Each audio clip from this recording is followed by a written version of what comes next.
We are going through The Will to Believe and Other Essays in Popular Philosophy by my homeboy, William James. And we now come to this intriguing essay, The Moral Philosopher and the Moral Life.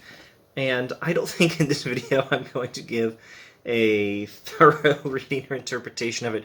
That takes a lot of time. I've already done it. You can find it on the internet. My article in William James Studies, published I think in the year 2012, should be available online. You can Google the title, Taking God Seriously, but Not Too Seriously. That's the title. There's some sort of subtitle attached. Okay, so this is my description of James' views, not necessarily my own.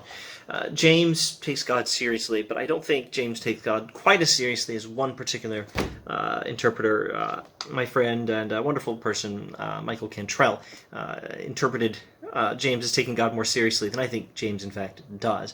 I did my best to explain this particular text, The Moral Philosopher and the Moral Life, in that particular article.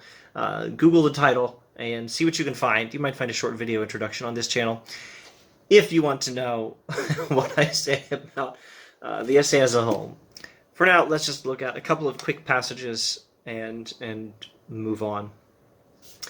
Where are we in the text? Let's go to section 2 of the text and look at his views on what makes morality possible. Surely there is no status for good and evil to exist in a purely insentient world, a world without sentience. How can one physical fact, considered simply as a physical fact, be better than another? Asks William James, etc., etc. No world composed of merely physical facts can possibly be a world to which ethical propositions apply. Materialism, the idea that all is matter, is not consistent with morality. Moral relations now have their status. Oh well, let's not skip the next sentence. No world composed of merely physical facts can possibly be a world to which ethical propositions apply. The moment one sentient being, however, is made a part of the universe, there is a chance for goods and evils really to exist. Moral relations now have their status in that being's consciousness. So far as he feels anything to be good, he makes it good. Goodness is rooted in what sentient beings feel.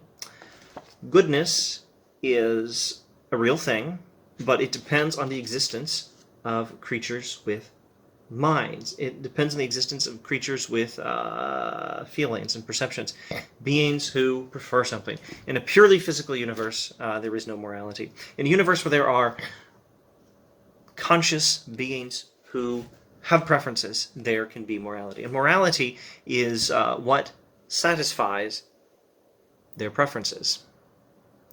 It is moral to satisfy the preferences of sentient beings. Here's another passage where James says more or less the same thing. I think I've skipped, I don't know, maybe 10 paragraphs ahead.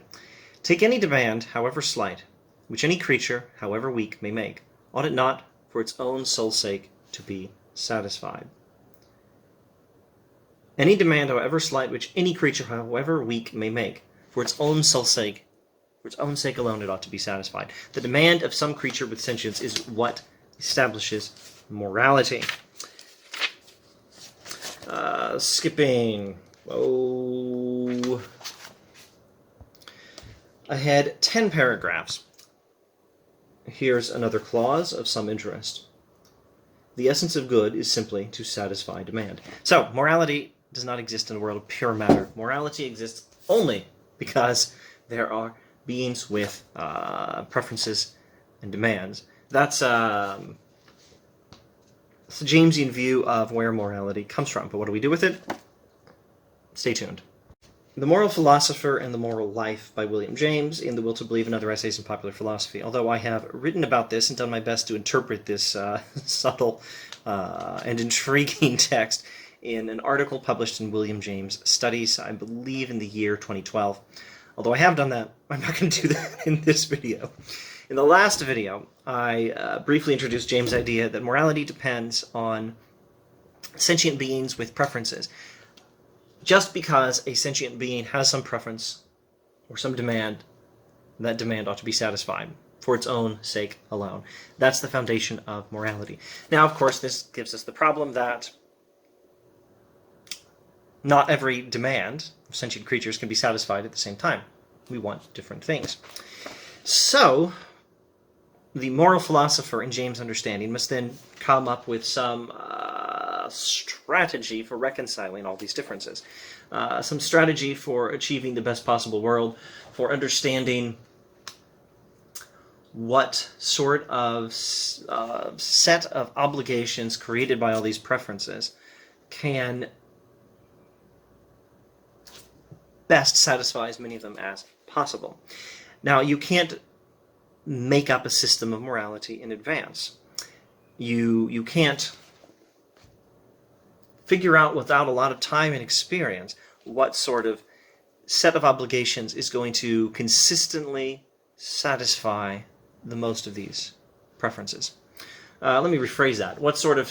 the obligations are simply created by the preferences, if I understand James correctly.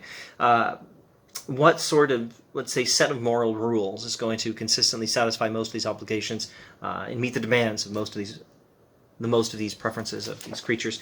Although we don't just take in mind, we don't merely consider whether a creature has a preference. We also consider the extent of a demand. Not just does some sentient creature want something, but how much does he want it? Nothing can be good or right except so far as some consciousness feels it to be good or thinks it to be right.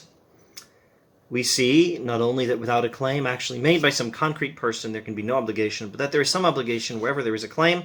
Claim and obligation are in fact coextensive terms. They cover each other exactly. But also, and let's say this one again, take any demand, however slight, which any creature, however weak, may make, ought it not for its own sole sake to be satisfied? But, also, any desire is imperative to the extent of its amount. It makes itself valid by the fact that it exists at all. So we have complications, not only that different sentient creatures want different things, but also that they don't all want what they want with the same amount. So it must be possible to achieve some account of all these different preferences and the obligations that correspond to them that would make for the most, the greatest possible satisfaction of creaturely demand and preferences, and therefore the most morally complete world. But James says we aren't going to be able to figure that out in advance. You're going to have to apply a lot of time and a lot of experience. The moral philosopher must be an empiricist, not someone who sits in an armchair in an office and comes up with a system of morality. The moral philosopher is going to have to learn from a lot of experience how to put together the system of rules that satisfies to the greatest extent, taking in mind not only the number of obligations created by the preferences of different beings, but also the extent of each particular obligation. You're going to have to learn from a lot of time and experience how to satisfy as many as possible, the extent of each particular obligation being taken into consideration as well.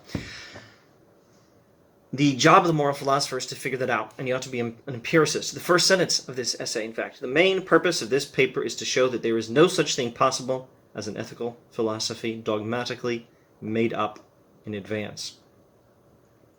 There can be no final truth in ethics any more than in physics till the last man has had his experience and said his say. The hypotheses which we now make while waiting and the acts to which they prompt us are among the indispensable conditions which determine what that say shall be. So we are also contributing to the final picture. Our actions, our decisions are going to be a significant part of what makes up the final picture we're working towards. The moral philosopher is working towards the most thorough possible satisfaction of creaturely demands. But our own work, our own human lives are going to contribute to what demands are made and what can be satisfied, and that's one reason we have to wait for the final answer for quite some time, at a minimum quite some time. The moral philosopher can't come up with the best account of how to satisfy all these creaturely demands in advance. Time and experience will be necessary in large part because human action and human belief are themselves what contribute to exactly which demands are being made by creatures and how different demands might be satisfied and to what extent. Okay, so all this amounts to saying this text is divided into sections, and I'm here in section 4 now. Camera may not be focusing exactly. You may be able to make out a Roman numeral 4. All this amounts to saying that so far as the casuistic question goes, ethical science is just like physical science, and instead of being deducible all at once from abstract principles, must simply bide its time and be ready to revise its conclusions from day to day. Ethical science is a real thing, and we have to revise our conclusions day to day, just like any other kind of science. There is but one unconditional commandment. Skipping to halfway through the next paragraph or so. There is but one, that's a long paragraph, maybe that a third way through the next paragraph or so. There is but one unconditional commandment, which is that we should seek incessantly, with fear and trembling, so to vote and to act as to bring about the very largest total universe of good which we can see. That's the only overriding moral principle. That is, to support as much as possible the good, and the good is the satisfaction of these creaturely desires. Now let's go to section 5. The chief of all the reasons why concrete ethics cannot be final is that they have to wait on metaphysical and theological beliefs. Ethical relations only exist in a world with us. Moral principles only exist in a world with sentient beings. And there's a bewildering tangle of different competing obligations, all real obligations. You can't satisfy all your obligations at once in one lifetime. There's a competing jumble of obligations created by all the different demands of different creatures in this world, particularly different people. And we cannot make up in advance a system for satisfying all the demands, and one being in particular, and that being's perspective and that being's preference are going to have an effect on exactly what is the best possible universe, which is to say the universe that has the most good, which is to say the universe that has the most satisfaction of creaturely demand, creaturely preference. God and God's preferences are going to be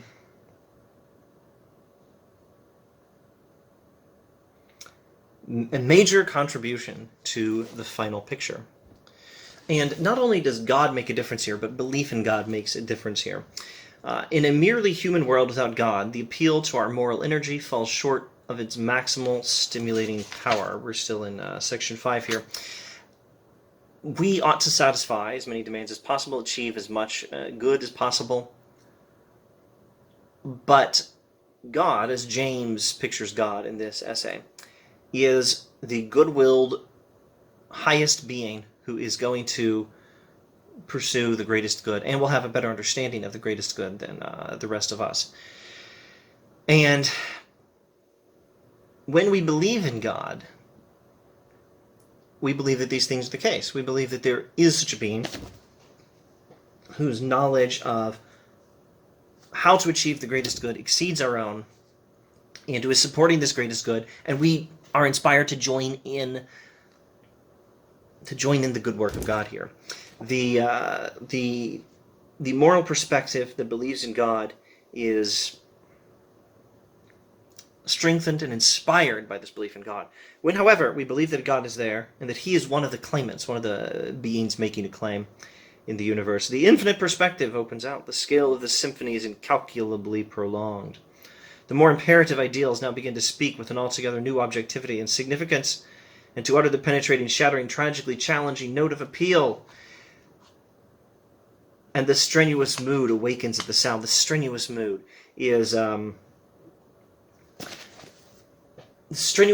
is James' idea of a person maximally motivated to pursue what is right and pursuing what is right with all his energy. A person who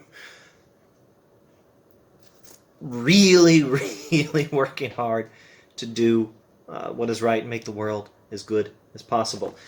The strenuous mood is what we need. We need to energetically, persistently, with all our efforts, strive to make the world as good as we can make it. And the strenuous mood needs religion. The idea that God is there, that God has looked down on all these obligations, perhaps added a few personal ones. I'm not really sure if I should say that about God, but certainly considered all the obligations from lesser beings, and God has already put them together in a much better way than we can, and has an idea of how to achieve the greatest good. This idea affects our activity in the world. It helps to inspire us, to inspire in us the strenuous mood, to inspire us to join the struggle for making the world as good as possible, to get behind God and God's efforts and make the world as good as we can. And this activity in the world affects the world. Particularly, it affects the morality of the world. Morality depends on the existence of creaturely preferences. And morality depends on the existence of preferences by sentient beings in the universe. And the best way to satisfy the greatest amount of preferences will be determined after quite some time has passed and learned from experience by whatever system may be the wrong word, whatever arrangement of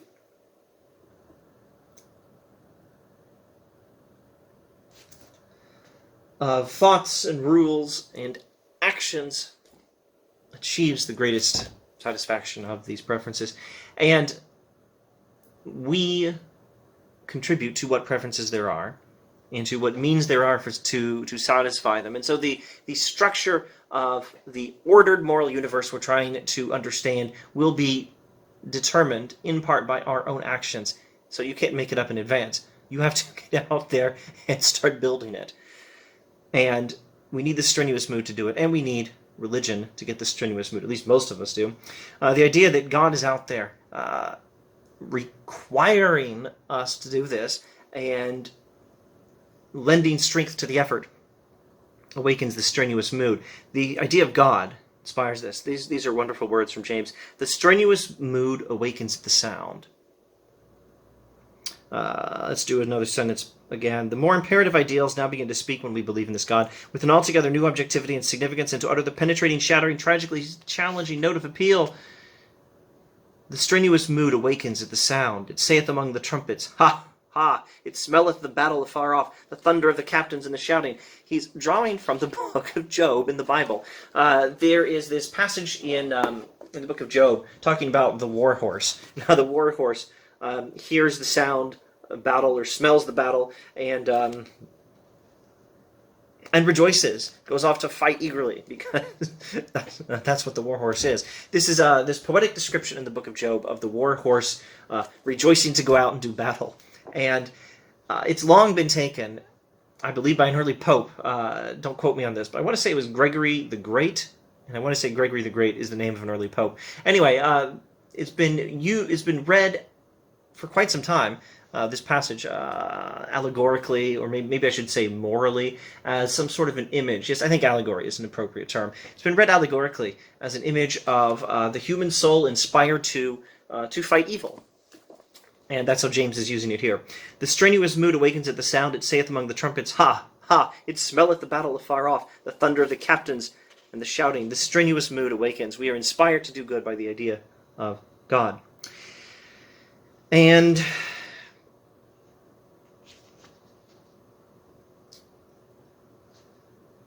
I think we'll close with something from the last couple of paragraphs.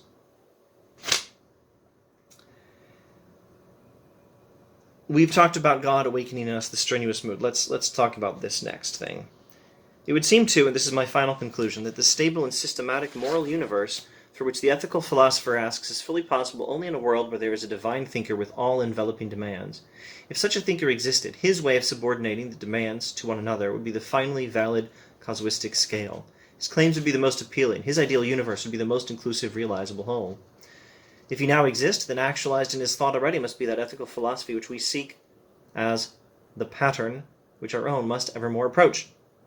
In the interest of our own ideal of systematically unified moral truth, therefore, we as would-be philosophers must postulate a divine thinker and pray for the victory of the religious cause. Meanwhile, exactly what the thought of the infinite thinker may be is hidden from us, even were we sure of his existence, that our postulation of him, after all, serves only to let loose in us the strenuous mood. So, this belief in God does inspire us to do well. Awakens in us, lets loose in us the strenuous mood. But also, James suggests, the existence of a God,